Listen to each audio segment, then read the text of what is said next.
जय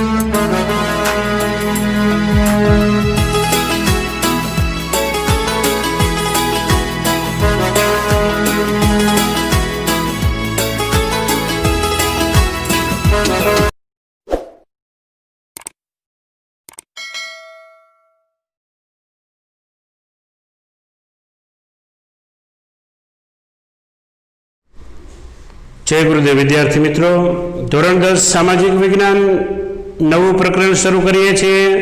प्रकरण 10 भारत कृषि यानी कि खेती। बोर्ड एग्जाम की दृष्टि जोईए तो 5 गुणनु प्रकरण है अने सेक्शन डी नो प्रश्न आमांथी पूछाय छे। 4 गुणनो सविस्तारनो प्रश्न अने 1 गुण नक्शापूर्तिनो छे। एटले परीक्षानी दृष्टिए जोईए तो 5 गुणनु आ प्रकरण है। पण आपणे खेती प्रधान देश में जीवीए छीए।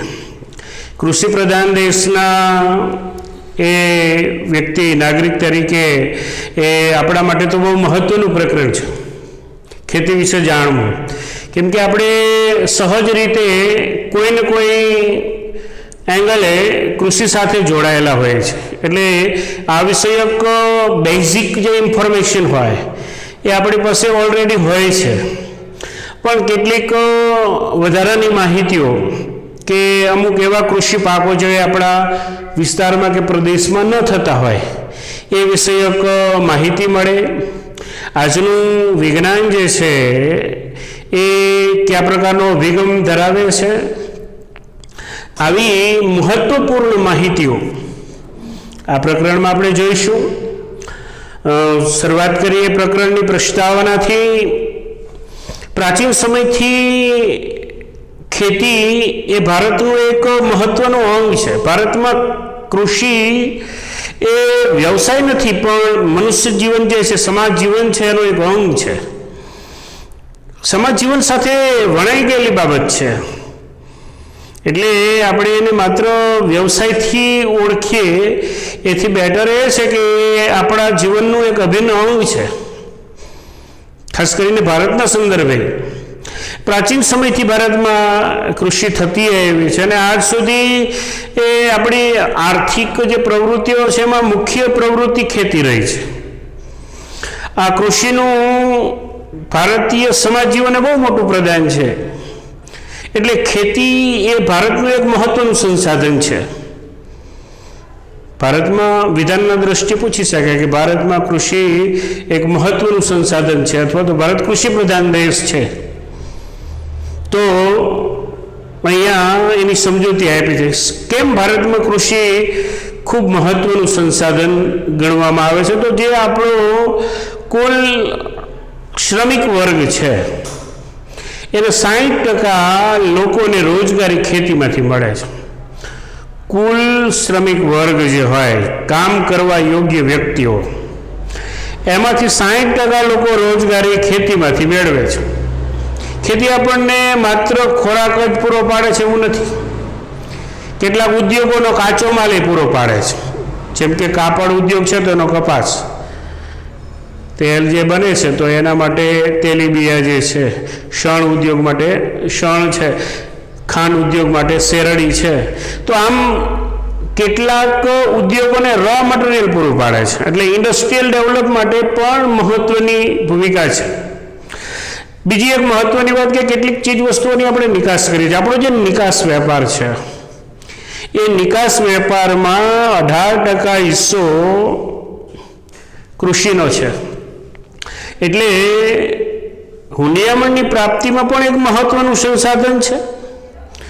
રાષ્ટ્રની જે કુલ રાષ્ટ્રીય આવક થાય એમાં 22% હિસ્સો છે। 3 આંકડાકીય માહિતી મહત્વપૂર્ણ। કુલ શ્રમિકોનો 60%, નિકાસના 18%, કુલ રાષ્ટ્રીય આવકના 22%। હિસ્સેદારી એ કૃષિની છે। આપણને ખોરાક તો પૂરો પાડે છે, ઉદ્યોગોને રો મટીરિયલ પણ પૂરું પાડે છે। આમ ભારતમાં કૃષિ એક મહત્વનું સંસાધન છે। ભારત એક ખેતી પ્રધાન દેશ છે, કૃષિ પ્રધાન દેશ છે। હવે 2 બાબતોની વાત કરવાની છે, ખેતી માટેની અનુકૂળતાઓ અને પ્રતિકૂળતાઓ। કઈ કઈ એવી અનુકૂળતાઓ છે કે ભારતમાં કૃષિ સારી થઈ શકે અને એવી કઈ પ્રતિકૂળતાઓ છે કે જેથી કરીને આપણા દેશમાં જેટલો થવો જોઈએ તેટલો કૃષિનો વિકાસ થયો નથી. પેલા અનુકૂળતાની વાત કરીએ તો લગભગ દેશનો અડધા ભાગનું મેદાની પ્રદેશ કૃષિ યોગ્ય ફળદ્રુપ મેદાન છે. આગળ 9મા ધોરણમાં ગંગાના મેદાન વિશે તમે ભણી ગયા છો. 8મા પ્રકરણમાં જમીનના પ્રકારો વિશે ભણી ગયા છો. તો ફળદ્રુપ મેદાનો છે, ખેતીલાયક જમીન છે અને 46%માં કૃષિ થાય છે. કુલ ક્ષેત્રફળના 46% એ વિશાળ ફળદ્રુપ મેદાનો છે. 12 માસ પાક લઈ શકાય એવી આપણે ત્યાં આબોહવા છે, અનુકૂળ આબોહવા ગણી શકાય. શિયાળો, ઉનાળો, ચોમાસું ડિફરન્ટ એ ઋતુઓ છે. અને ત્રીજી મહત્વની વાત છે, સિંચાઈની પણ સુવિધાઓ અવેલેબલ થઈ છે, ઉપલબ્ધ થઈ છે. અને સૌથી મહત્વની વાત એ કે આપણા દેશના જે ખેડૂતો છે કુશળ છે, મહેનતુ છે. કુશળતા પણ હોવી અને મહેનતુ હોવું એ બે બહુ મહત્વની વાત છે. કુશળ મહેનતુ ખેડૂતો, આ અનુકૂળતાઓ છે. વિશાળ ફળદ્રુપ મેદાન, વિવિધ પાક લઈ શકાય તેવી આબોહવા, સિંચાઈની સુવિધાઓ, મહેનતુ અને કુશળ ખેડૂતો. છતાં પણ વિશ્વના કેટલાક વિકસિત દેશો જે કૃષિ ઉત્પાદન, હેક્ટર દીઠ ઉત્પાદન જે કરે છે એવું ઉત્પાદન આપણે ત્યાં થતું નથી. આપણી પાસે ફળદ્રુપ મેદાન છે, મહેનતુ ખેડૂતો છે, પણ વિકસિત દેશોની સરખામણીએ તુલનાત્મક અભ્યાસ જોઈએ તો કૃષિ ઉત્પાદન ઓછું થાય છે. હવે કૃષિ ઉત્પાદન ઓછું થવા પાછળના કેટલાક કારણો છે, જેને પ્રતિકૂળ બાબતો કહીશું. તો આપણા જે ખેડૂતો છે એમાં મોટાભાગે ગરીબ છે અને નિરક્ષર છે. ગરીબ હોવું અને નિરક્ષર હોવું, જેથી કરીને આધુનિક ખેતી થઈ શકતી નથી. સિંચાઈની સુવિધા જેટલી હોવી જોઈએ એટલી નથી. 100%માં સિંચાઈ નથી થતી, માત્ર 38% ભાગમાં સિંચાઈની સુવિધા છે. એટલે કે બાકી તો ખેતી એ વરસાદ આધારિત છે. એટલે સિંચાઈની ઓછી સગવડતાઓ છે, પૂરતી સગવડતા નથી. બીજું કે આપણે ત્યાં વરસાદ અનિયમિત પણ છે અને અનિશ્ચિત પણ છે. વહેલો આવે અથવા તો બહુ મોડેથી આવે, આ અનિયમિતતા, અનિશ્ચિતતા. જેટલી માત્રામાં વરસાદ થવો જોઈએ એના કરતાં ઘણી વખત અતિવૃષ્ટિ થાય. આ વર્ષે થઈ એ પ્રમાણે ઘણી વખત અનાવૃષ્ટિ થાય, દુષ્કાળ પડે, જોઈએ એટલા પ્રમાણમાં વરસાદ ન થાય. તો અનિયમિતતા પણ છે અને અનિશ્ચિતતા પણ એ મહત્વનો ભાગ ભજવે છે અને વસ્તી વધારો છે. એટલે તેના ઉપર દબાણ સતત વધતું રહે છે. મોટા કદના કુટુંબો છે, નાના કદના ખેતરો છે. વૈજ્ઞાનિક અભિગમ જે હોવો જોઈએ, રાસાયણિક ખાતર, સુધારેલા બિયારણ, જંતુનાશક દવાઓ, અઘતન ઓજારો, એ પ્રાયોગિક જે વિજ્ઞાનનો જે ખેતીમાં પ્રયોગ થવો જોઈએ એ થતો નથી. પ્રયોગશીલતા નથી. બીજું કે શિક્ષિત લોકો જે છે એ ખેતીમાં જોડાતા નથી. ખેતીનો એક સમાજમાં ઉતરતો દરજ્જો ગણવામાં આવે છે, જેને કારણે વિશ્વના દેશોમાં જે કૃષિ ઉત્પાદન થાય છે, ખાસ કરીને વિકસિત દેશોની વાત છે, ત્યાં ઉત્પાદન જે રીતે થાય છે એ રીતે એટલા પ્રમાણમાં હેક્ટર દીઠ ઉત્પાદન ભારતમાં થતું નથી. આ એક પ્રતિકૂળતા છે. હવે વાત છે, બહુ મહત્વનો પ્રશ્ન છે, અહીંથી આ મુખ્ય પ્રશ્ન ગણી શકાય અને પરીક્ષામાં 4 ગુણમાં પૂછી શકાય એવો પ્રશ્ન છે. ભારતમાં કૃષિ પ્રકારો.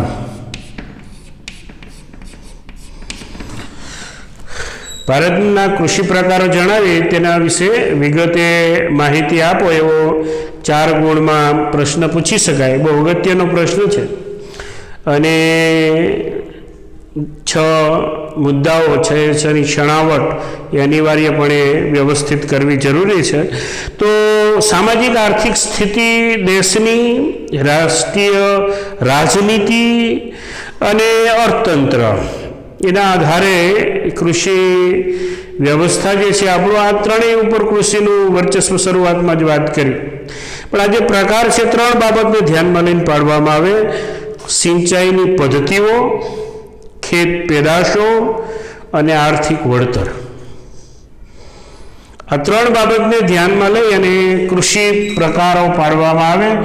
6 પ્રકાર છે, જેમાંનો પહેલો પ્રકાર છે એ જીવન નિર્વાહની ખેતી, એટલે કે આત્મનિર્વાહની ખેતી.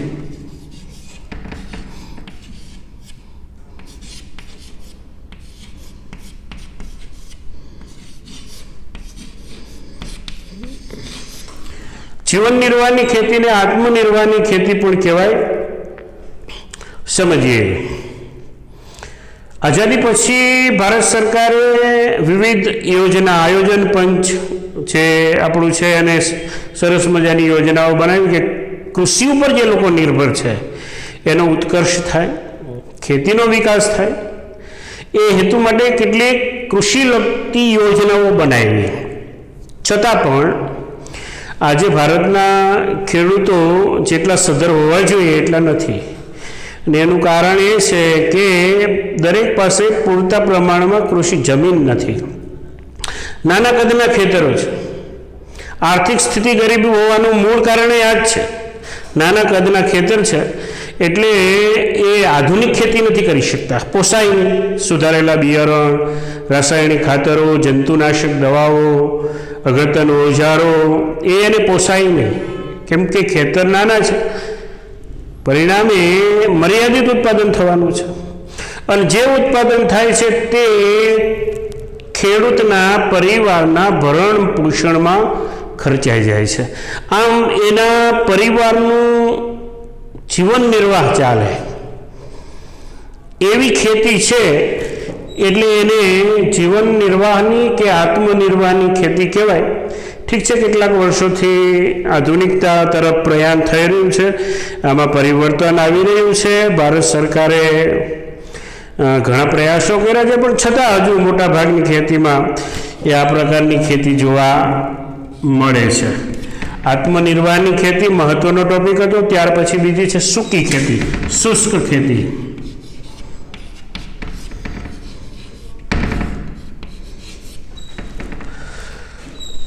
જ્યાં વરસાદ ઓછો થતો હોય, સિંચાઈની સુવિધા ઓછી હોય, એટલે આમ કહીએ તો વરસાદ આધારિત ખેતી ત્યાં થતી હોય. વરસાદની માત્રા ઓછી રહેતી હોય, વરસાદ ઓછો થતો હોય, સિંચાઈની સુવિધા ઓછી હોય, ત્યાં જે પ્રકારે ખેતી થાય છે એ ખેતી કે વરસાદના ભેજનું જ મહત્વ હોય એ પ્રકારની ખેતીને સૂકી ખેતી કહેવાય. કેટલાક પ્રદેશો એવા છે કે જ્યાં કૂવા, બોરવેલની સુવિધા ન હોય, નહેરોની સુવિધા ન હોય, એ જગ્યાએ માત્ર વરસાદ આધારિત ખેતી થતી હોય. આ વરસાદ આધારિત ખેતી થાય એને સૂકી ખેતી કહેવાય. અને સૂકી ખેતી થતી હોય ત્યાં જુવાર, બાજરી, કઠોળ જેવા પાક લેવામાં આવે. આપણા ગુજરાતનો ભાલ પ્રદેશ એ આનું ઉદાહરણ છે. ચોમાસાના અંત સમયે જ્યાં પાણીનો ભેજ એકત્ર કરવામાં આવે ખેતરમાં, પછી જમીન થોડી સુકાઈ ખેતી થઈ શકે એવી થાય એટલે એમાં ચણા અને ઘઉંનું વાવેતર થાય. અને વિધાઉટ ઇરિગેશન એ ઘઉં અને ચણાનો પાક લેવામાં આવે. આ સૂકી ખેતીનું ઉદાહરણ છે, ભાલમાં થતી ઘઉં ચણાની ખેતી. સૂકી ખેતી પછી ભીની ખેતી એટલે કે આર્દ ખેતી.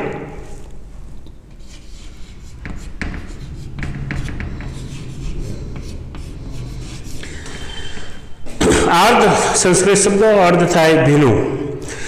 જ્યાં વરસાદ વધુ પડતો હોય, સિંચાઈની સઘન સુવિધાઓ હોય ત્યાં આ પ્રકારની ખેતી થાય. અને ક્યારેક કદાચ સિંચાઈની આવશ્યકતા ઊભી થાય તો સિંચાઈ માટે પાણી આપી શકાય, વરસાદ ઓછો હોય એવા સમયની વાત છે. તો એવી ખેતી જ્યાં થાય છે ને આર્દ ખેતી કહેવાય. આમાં વર્ષમાં એકથી વધુ પાક લેવામાં આવતા હોય કેમ કે સિંચાઈની ત્યાં સુવિધા છે. અને સારા પાક જેમ કે ડાંગર છે, શેરડી છે, અને કપાસ છે, ઘઉં છે, આવા પાક એ સામાન્ય રીતે આર્દ ખેતીમાં લેવામાં આવતા હોય છે. ત્યાર પછી ચોથો પ્રકાર સ્થળાંતરિત ઝૂમ પ્રકારની ખેતી.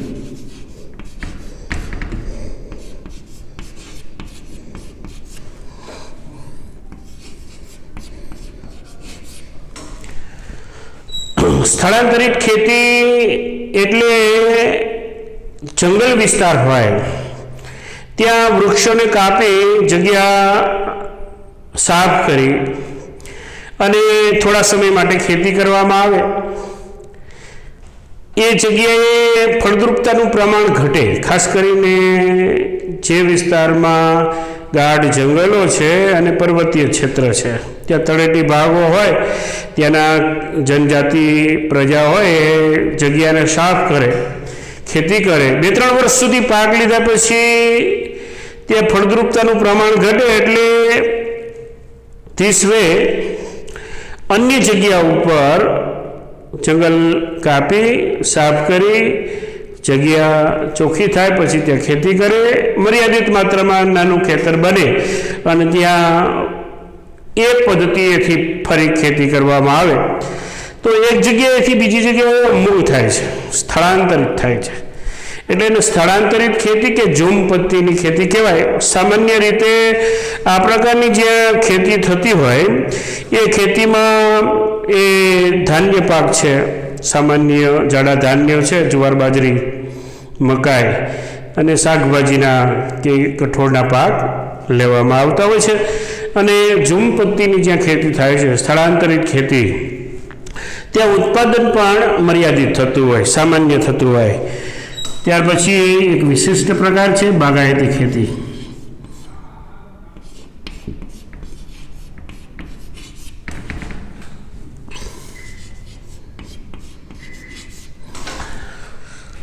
આ એક ખેતીમાં થોડું આધુનિક સ્વરૂપ છે, નવું સ્વરૂપ છે.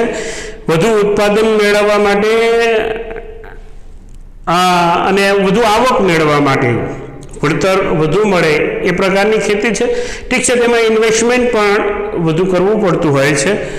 જે બગીચાઓ છે, ચાહે તે રબર હોય, ચા હોય, કોફી હોય, કોકો હોય, નાળિયેર હોય કે ફળાદીના જે સફરજન છે, કેરી છે કે પછી દ્રાક્ષ છે, આંબળા છે, લીંબુ છે, આવી અત્યારે બાગાયતી ખેતીઓ થાય છે.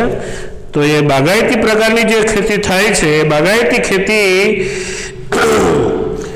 વધારે પ્રમાણમાં સમય માગેલી, એટલે ઇન્વેસ્ટમેન્ટ એમાં કરવું પડે. સાથે સાથે આધુનિક યંત્રની જરૂરિયાતો ઊભી થતી હોય, તકનીકી જ્ઞાનની જરૂર પડે. યંત્ર, ખાતર, સિંચાઈ, પરિરક્ષણ, સંરક્ષણ, પરિવહન, આવી બધી આવશ્યકતાઓ જેમાં ઊભી થતી હોય, મોટા પ્રમાણમાં ઇન્વેસ્ટમેન્ટ કરવું પડે, રોકાણ કરવું પડે. એ પ્રકારની ખેતી એટલે બાગાયતી ખેતી. અને છેલ્લો પ્રકાર છે, છઠ્ઠો પ્રકાર છે, એ છે સઘન ખેતી.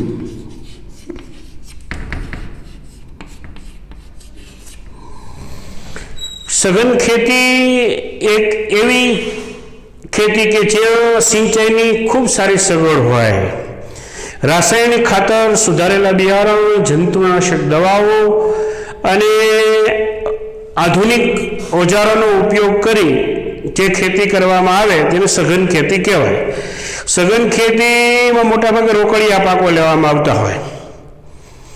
રોકડિયા પાક એટલે જે કૃષિ ઉત્પાદન ઉદ્યોગોનો કાચો માલ પૂરો પાડે તેને રોકડિયા પાક કહેવાય. તો આવા પાક જ્યાં લેવામાં આવે તે હેક્ટર દીઠ ઉત્પાદન વધારે થાય. સિંચાઈની સુવિધાઓ છે એટલે વર્ષમાં એક કરતાં વધારે પાક લઈ શકાય, વધારે આર્થિક વળતર આપે છે. અન્ય ખેતીની સાપેક્ષ એ વધારે આર્થિક વળતર આપે છે, એટલે આને વ્યાપારિક ખેતી પણ કહી શકાય. અને હવે વાત કરશું 3 પ્રકારની અલગ અલગ કૃષિ પદ્ધતિઓની. કૃષિ પદ્ધતિઓ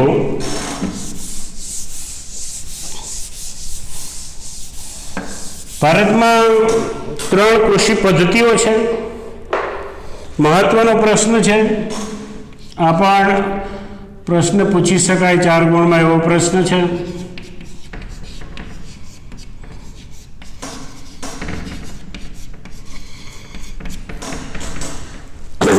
વિવિધ કૃષિ પદ્ધતિમાં સજીવ ખેતી, ત્યાર પછી ટકાઉ ખેતી અને મિશ્ર ખેતી.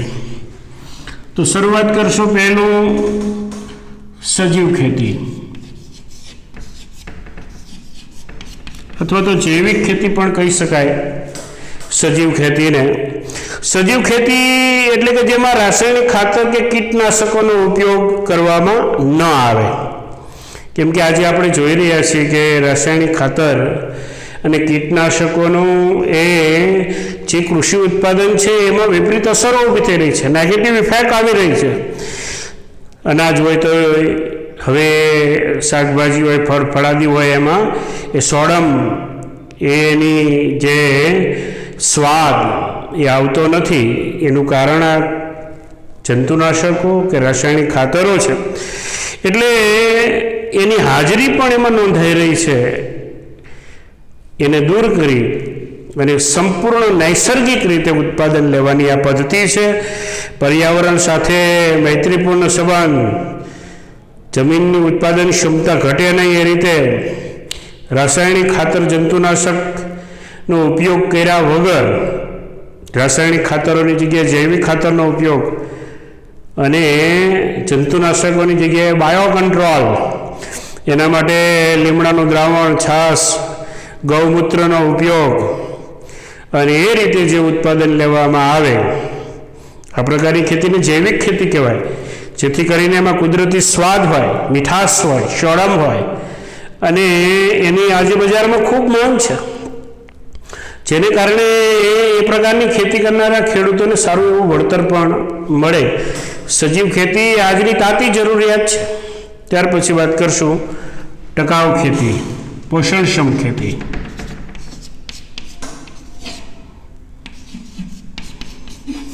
ટકાઉ ખેતીને પોષણક્ષમ ખેતી પણ કહેવાય. હમણાં જ આપણે વાત કરી સજીવ ખેતીમાં કે વધુ પડતું રાસાયણિક ખાતરોનો ઉપયોગ કે જંતુનાશકોનો ઉપયોગ છે એની નકારાત્મક અસર થઈ રહી છે. તો એની જગ્યાએ જમીનની ફળદ્રુપતા વધે એટલા માટે પાકની ફેરબદલી થાય, આંતરપાકમાં કઠોળ લેવામાં આવે, આવી બધી રીતે કરીને જમીનની ફળદ્રુપતા લાંબો સમય સુધી જળવાઈ રહે એવા પ્રયાસો કરવાના. રાસાયણિક ખાતરનો જરૂર પૂરતો જ ઉપયોગ, બિલકુલ ઉપયોગ નથી કરવાનો એવું નથી, જરૂર પૂરતો ઉપયોગ કરવાનો છે. અને જે ઉત્પાદન લેવાનું છે કીટનાશક કે નિયંત્રણ માટે પણ જૈવિક કંટ્રોલ અને એ રીતે જે ઉત્પાદન લેવામાં આવે, પર્યાવરણનો ખ્યાલ કરવાનો, જમીનનો ખ્યાલ કરવાનો છે, એ ખેતી પોષણક્ષમ ખેતી છે. જેથી ફળદ્રુપતા જમીનની લાંબો સમય સુધી ટકી રહે એટલે ટકાઉ ખેતી કહીશું. અને ત્રીજો પ્રકાર છે મિશ્ર ખેતી.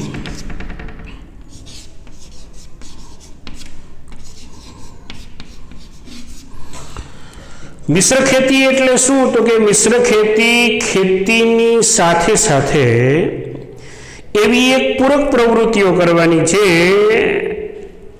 આર્થિક મદદરૂપ થઈ શકે. એટલે ખેતી કરે સાથે સાથે પશુપાલન, મરઘા બતકા ઉછેર, વનીલ પેદાશોનું એકત્રીકરણ કરે, એક વધારાની આવક ઊભી કરી શકે. ખેતીની સાથે સાથે આવી પૂરક પ્રવૃત્તિઓ કરીને એક વધારાની આવક ઊભી કરી શકાય એવી ખેતીને મિશ્ર ખેતી કહેવાય. ખેતીની સહપ્રવૃત્તિ છે પશુપાલન, મરઘા બતકા ઉછેર, મધમાખી ઉછેર, વનીલ પેદાશોનું એકત્રીકરણ કરવું, મત્સ્ય ઉછેર, આવી બધી પ્રવૃત્તિ કરીને એક વધારાની આવક મેળવી શકાય ખેતીને મિશ્ર ખેતી કહેવાય. આમ 3 મુદ્દાઓ છે, છણાવટપૂર્વક લખવા. 4 ગુણના પ્રશ્નમાં જો કૃષિ પદ્ધતિઓ પૂછે તો વિગતવાર સમજપૂર્વકનું લખવું. ભારતમાં કૃષિ પેદાશો, વિવિધ પ્રકારની કૃષિ ઉત્પાદન ભારતમાં થાય છે એ ઋતુઓના સંદર્ભે છે. આપણે ત્યાં કૃષિ ઋતુઓના સંદર્ભે થાય છે અને ઋતુઓના સંદર્ભે 3 વિભાગમાં વહેંચી શકાય: ખરીફ, રવિ અને જાયદ. ધ્યાનપૂર્વક સમજો. ચોમાસામાં લેવાય એને ખરીફ પાક કહેવાય. ત્રણેયની સાથે સાથે લેતો જાઉં છું. શિયાળામાં લેવામાં આવતા પાકને રવિ પાક કહેવાય અને ઉનાળામાં લેવામાં આવે તેને જાયદ પાક કહેવાય. ચોમાસામાં લેવાતો ખરીફ પાક છે, શિયાળામાં લેવાતો રવિ પાક, ઉનાળામાં લેવાય તેને જાયદ પાક. ત્રણેયની વ્યાખ્યા. હવે ત્રણેયનો સમયગાળો. ત્રણેય ઋતુ આપણે ત્યાં કોન્સ્ટન્ટ આવે છે એટલે બરાબર જ સમજો. આપણે ત્યાં જૂન મહિનામાં ચોમાસાની શરૂઆત થાય એટલે જૂન જુલાઈ સુધીમાં પૂરા દેશમાં ચોમાસું શરૂ થઈ ચૂક્યું હોય એટલે એ સમયે ખરીફ પાકનું વાવેતર થાય અને ઓક્ટોબર નવેમ્બર સુધીમાં એ પાક પાકી જાય.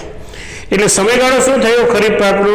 જૂન જુલાઈથી ઓક્ટોબર નવેમ્બર સમય દરમિયાન ખરીફ પાક લેવામાં આવે.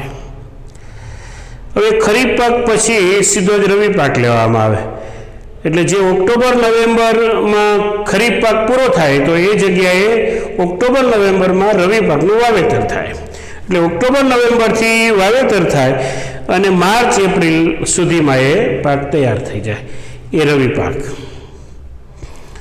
અને રવિ પાક પૂરો થાય માર્ચમાં, ત્યાર પછી જેનું વાવેતર થાય એ જાયદ પાક, એટલે કે માર્ચથી જૂન વચ્ચે જે લેવામાં આવે એ જાયદ પાક છે. આ સમયગાળો.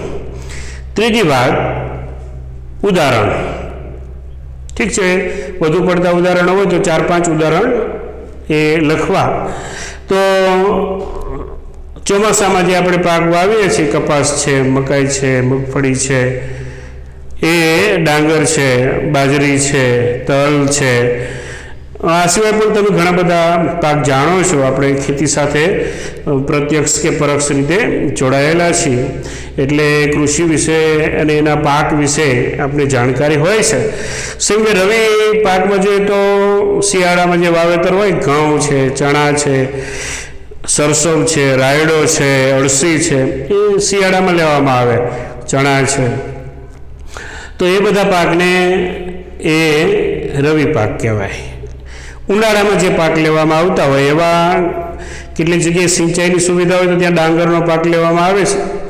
એ સિવાય મકાઈ છે, બાજરી છે, તલ છે, તરબૂચ છે, કાકડી છે, સાકરટેટી છે, આવા પાક એ ઉનાળામાં લઈ શકાય છે. આમ શિયાળો, ઉનાળો, ચોમાસું. ચોમાસું એ ભારતની મુખ્ય ઋતુ છે એટલે સામાન્ય રીતે આપણા વર્ષની શરૂઆત કૃષિની દ્રષ્ટિએ ચોમાસાથી થાય. ખરીફ પાક ચોમાસામાં લેવાય, શિયાળામાં રવિ પાક, ઉનાળામાં જાયદ પાક. સમયગાળો, ઉદાહરણ, એટલું યાદ રાખવું. અને ભારતમાં થતા મુખ્ય કૃષિ ઉત્પાદનો છે એ ઉત્પાદનો અને એ વિષયક વર્ણનાત્મક વાત હવે પછીના પીરિયડમાં કરશું. ત્યાં સુધી આવજો. જય ગુરુદેવ.